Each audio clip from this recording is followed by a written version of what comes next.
கொஞ்சம் லேட் ஆச்சு. கொஞ்சமா நல்லா கேட்டு போடுவேன். அரை மணி நேரம் லேட்.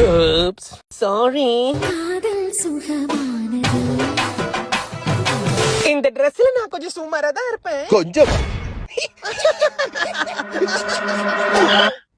மட்டமா இருக்கு. சாரி.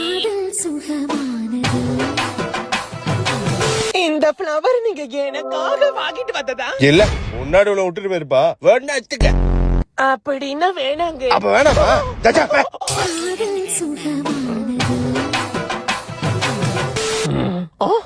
எனக்கு இந்த பீஸா தான் ரொம்ப பிடிக்கும் தெரிஞ்சு ஆர்டர் போட்டியா? தச்சா கையில இருந்த காசுக்கு ஏதாவது ஆர்டர் பண்ண முடியும்னு அதான் சொல்லி விட்டேன். அட்லீஸ்ட் எனக்காக இது ஒண்ணாவது பண்ணி. வணக்கம்.